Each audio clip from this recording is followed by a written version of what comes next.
कर देंगे। माननीय अध्यक्ष महोदय, आपने इनका एक्स्ट्रा नाम मुझे इस बिल पर बोलने का मौका दिया, इसके लिए मैं आपका धन्यवाद देता हूं। माननीय अध्यक्ष महोदय, ये बिल परवर समिति के पास गया, चर्चा हुई और उसके बाद दोबारा आज सदन में रखा गया है। बिल सरकार लाई, खुद ने ही बेक किया, आज वापस ये सरकार इस बिल को लेकर आई है।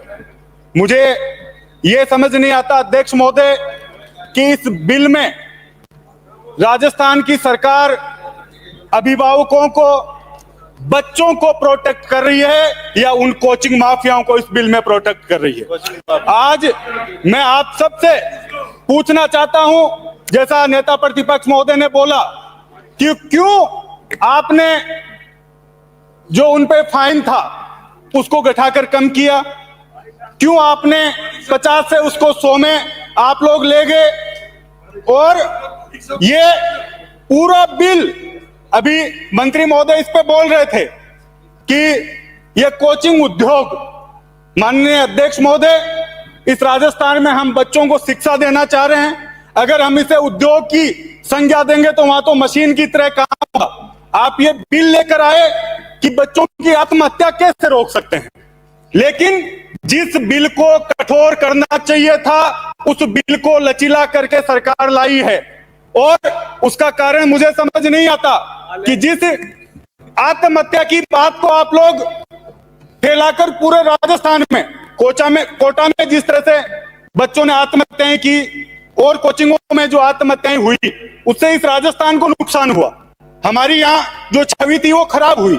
लेकिन आपने प्रचार प्रसार तो ऐसा किया कि हम बच्चों का भविष्य खराब नहीं होने देंगे, हम बच्चों को, अभिभावकों को एक अच्छा माहौल देंगे, लेकिन ये बिल कहीं भी ये नहीं दर्शाता। ये बिल सिर्फ ये दर्शाता है कि ये सरकार कोचिंग माफियाओं की वकालती सदन में कर रही है।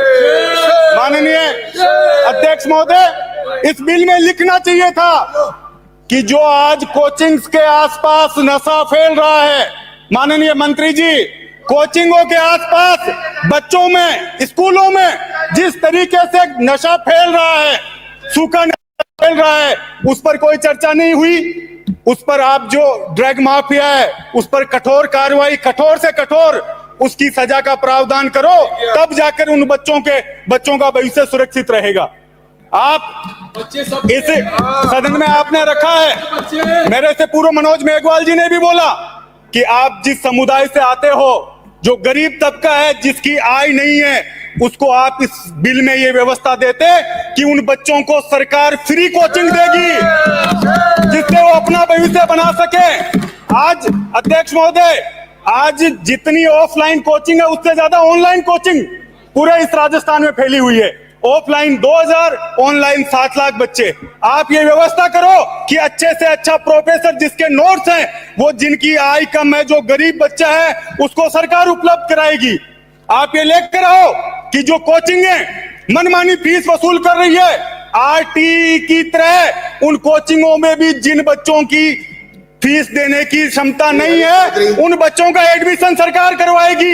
ये व्यवस्था आपको लेकर आनी पड़ेगी। माननीय अध्यक्ष महोदय, 4 मिनट है, मुझे 1 मिनट का और मेरा समय है। जो कोचिंग पेपर लीक में शामिल है उस पर क्या कार्यवाही सरकार कर रही है, इसका प्रावधान आज इसमें आपने नहीं किया। मैं पूछना चाहता हूं कि विवेकानंद स्कॉलरशिप, पहले बार सदन में आपने कहा राजीव गांधी जी का नाम बदल के विवेकानंद जी कर दिया। वो बच्चे जो विदेश चले गए वो पूछ रहे हैं, जो स्कॉलरशिप के भरोसे विदेश में पढ़ने चले गए, अध्यक्ष महोदय, पहले तो उनकी स्कॉलरशिप नहीं जा रही है, वो बर्तन मांजने को मजबूर हो रहे हैं। अध्यक्ष महोदय, बर्तन मांजने को मजबूर हो रहे हैं, उसका पैसा सरकार नहीं डाल रही है। आपको जवाब देना चाहिए मंत्री जी। आप शिक्षा में बहस नहीं है, आप बोलिए। अंकित नहीं, इनका अंकित नहीं, अंकित नहीं, विचार आपको करना है। अध्यक्ष महोदय जी, 2 मिनट।